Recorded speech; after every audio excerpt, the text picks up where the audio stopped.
Hello everyone, मैं हूं जयेश राजगुर और स्वागत है आप सभी का इस नए इंटरेस्टिंग यूट्यूब वीडियो में। दोस्तों, हम पढ़ रहे हैं class 12th economics Maharashtra board का और ये है चैप्टर नंबर 2 यूटिलिटी एनालिसिस का बहुत ही महत्वपूर्ण video, exceptions of law of DMU. पिछले कुछ वीडियो में हमने law of diminishing marginal utility पढ़ा और अजम्पशंस भी पढ़े।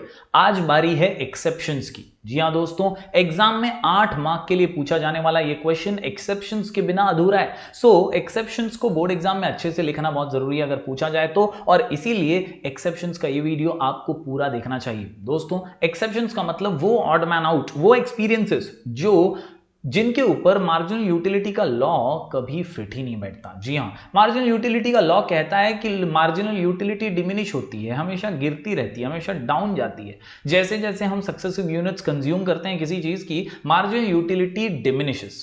लेकिन इन चीजों पे ये बात गलत साबित होती है। तो कौन सी है वो चीजें, आज की इस वीडियो में बात करेंगे। अगर आप इस चैनल पर नए हैं तो जरूर से सब्सक्राइब कीजिए, बेल आइकन दबाइए, क्योंकि यहां आपको लगातार ऐसे ही इंफॉर्मेटिव वीडियोस मिलते रहेंगे।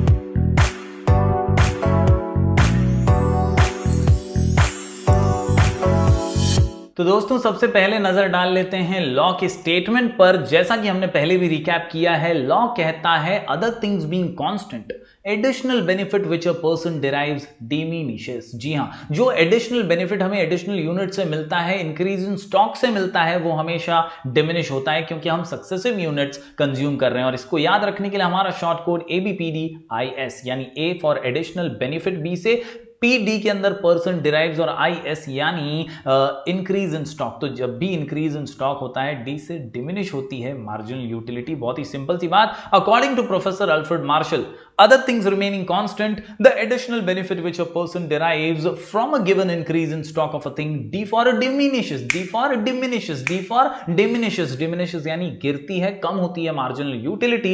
याद रखिए दोस्तों, with every increase in stock that he already has। एक पानी का ग्लास आपने पिया, आपको प्यास आपकी बुझ गई, आपको बहुत अच्छा लगा पानी पी के, आपको बहुत प्यास लगी थी, आपने एक और ग्लास ऑफ वाटर लिया, तो पहले ग्लास से आपको दूसरे ग्लास में सेटिस्फैक्शन थोड़ा कम ही मिलेगा क्योंकि ऑलरेडी आपकी इंटेंसिटी को पहले ग्लास ने सेटिस्फाई कर लिया था। बस ऐसे ही जब जब आप सक्सेसिव यूनिट्स कंज्यूम करेंगे, आपकी मार्जिनल यूटिलिटी पहले से थोड़ी कम हो जाएगी। ये हमारा लॉ है। अब कुछ चीजें ऐसी होती है जिन पर ये लॉ फिट नहीं बैठता और उन्हीं को कहते हैं exceptions of law of DMU, यानी law of diminishing marginal utility के कुछ exceptions.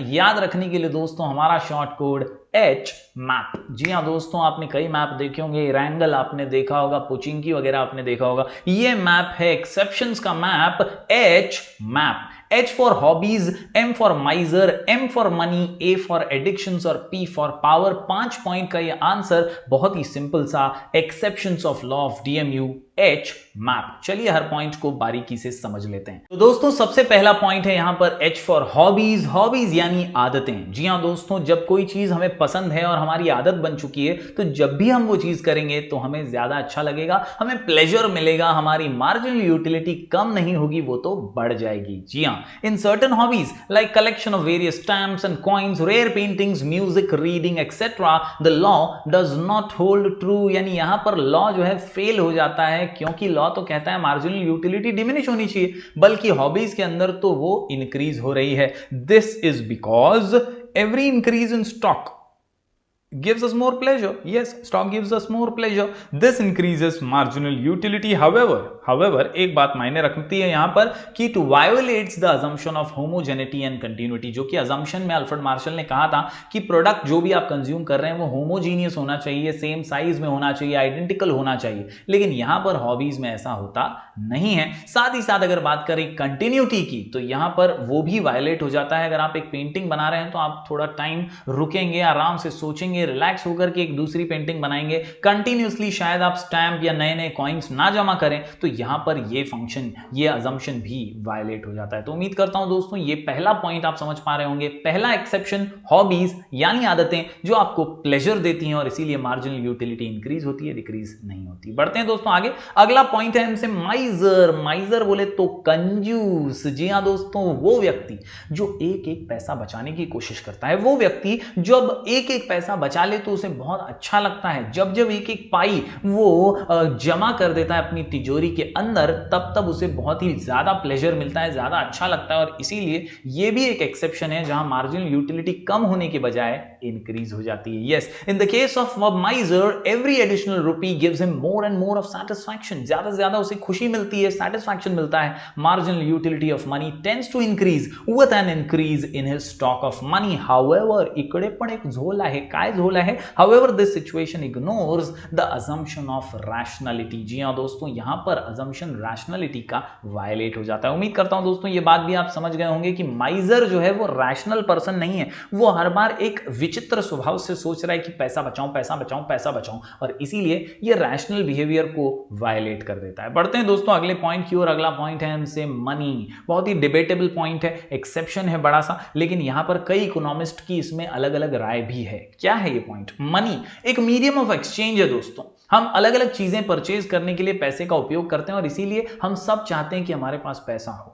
Yes, it is said that MU of money never becomes zero. Marginal utility ये मनी का जीरो कभी नहीं होता। It increases when the stock of money increases. जैसे जैसे आपके पास पैसा बढ़ता है, मार्जिन यूटिलिटी बढ़ जाती है, एक स्वभाव है। This is because money is a medium of exchange which is used to satisfy various wants. क्योंकि पैसे से हम कई चीजें खरीद सकते हैं, वो एक मीडियम ऑफ एक्सचेंज है और इसीलिए दोस्तों मनी का मार्जिनल यूटिलिटी कभी जीरो नहीं होता। However, कुछ इकोनॉमिस्ट की अलग राय है। वो कहते हैं this law is applicable to money too. For example, एक गरीब है, उसको पैसे की बहुत ज्यादा अहमियत है।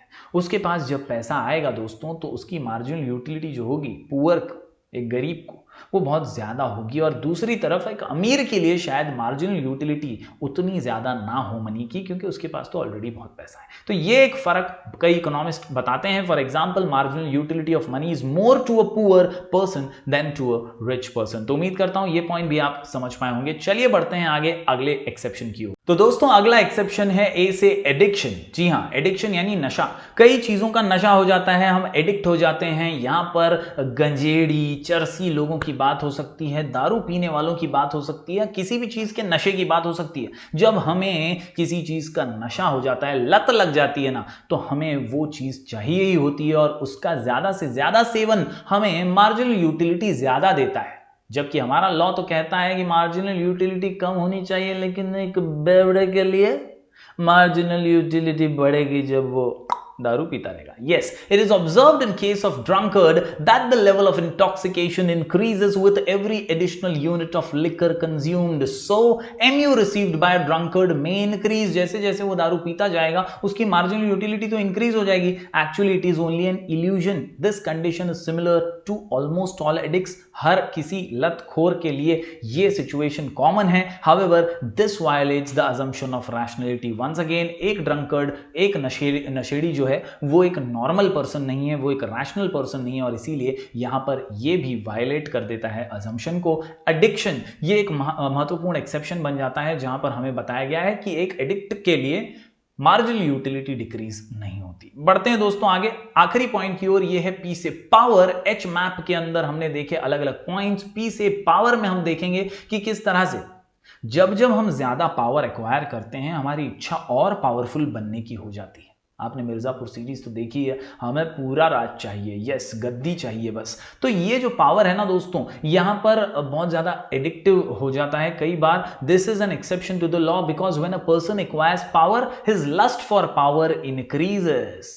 मैं अगर मंत्री हूं तो मैं मुख्यमंत्री बनूं, मुख्यमंत्री हूं तो मैं प्रधानमंत्री बनूं। मेरी लस्ट जो है पावर के लिए वो बढ़ती रहती है। He desires to have more and more of it. और जब भी वो हासिल करता है उसकी मार्जिनल यूटिलिटी बढ़ती है ना कि कम होती है। However this again violets the rationality assumption. तो कुल मिलाकर के दोस्तों यहां पर ये बताने की कोशिश हो रही कि एक्सेप्शन तो भले ही हैं लेकिन ये अनरियलिस्टिक एक्सेप्शन है। जी हां दोस्तों, दीज आर अनरियलिस्टिक एक्सेप्शंस। ये आपको बाय हार्ट कर लेना है, इस लाइन को अंडरलाइन कर लेना है। ये एक्सेप्शंस भले ही दिए गए हैं बुक में लेकिन ये अनरियलिस्टिक हैं, इनका वास्तविकता से कोई संबंध नहीं है क्योंकि ये सही कहीं ना कहीं अजम्पशंस को वायलेट कर रहे हैं, इसलिए ये एक्सेप्शन है। अगर अजम्पशन को फॉलो किया जाए तो एक्सपीरियंस मार्जिनल यूटिलिटी के लॉ को कर सकते हैं, वो कॉमन कंज्यूमर बिहेवियर है। कई बार बोर्ड एग्जाम में ये पॉइंट जो है अग्री डिसएग्री नाम के क्वेश्चन में पूछा जाता है कि these exceptions are only apparent या are not real in nature, ऐसा क्वेश्चन पूछा जा सकता है। तो ऐसे में आप ये एक्सप्लेन करके कह सकते हैं कि वो वायलेट कर रहे हैं assumptions को, इसीलिए exceptions हैं। However, these exceptions are only apparent since they violate some or the other assumptions of the law and hence they are not real exceptions। तो उम्मीद करता हूं दोस्तों ये आंसर आपको समझ आया होगा। अगले वीडियो में हम बढ़ेंगे आगे और पढ़ेंगे significance of the law of DMU, यानी क्यों ये लॉ इंपॉर्टेंट है। अभी तक जो भी हमने पढ़ा दोस्तों उसमें लॉ ऑफ डीएमयू का वीडियो जरूर देखिएगा, आप टेबल डायग्राम के साथ उसे इजीली समझ पाएंगे। उसके बाद आप देखिएगा अजम्पशन और फिर एक्सेप्शन का ये वीडियो, ताकि आप 8 मार्क का पूरा आंसर अच्छे से बोर्ड एग्जाम में प्रेजेंट कर पाएं। उम्मीद करता हूं दोस्तों आपको ये वीडियो पसंद आया होगा, जरूर से लाइक कीजिएगा। कोई भी दिक्कत हो मैं आपको इंस्टाग्राम पे मिल जाऊंगा, मेरा आईडी है राजगुरु जयश्वी, आप वहां पे डाउट्स पूछ सकते हैं। इसके अलावा दोस्तों you can also join our Telegram channel, नाम है sky education official. You can also download our app from play store, नाम है स्काई एजुकेशन। वहां हम रेगुलर एजुकेशनल अपडेट्स डालते रहते हैं। तो मिलेंगे फिर एक बार कुछ और नए वीडियोस के साथ, तब तक के लिए do like share and subscribe.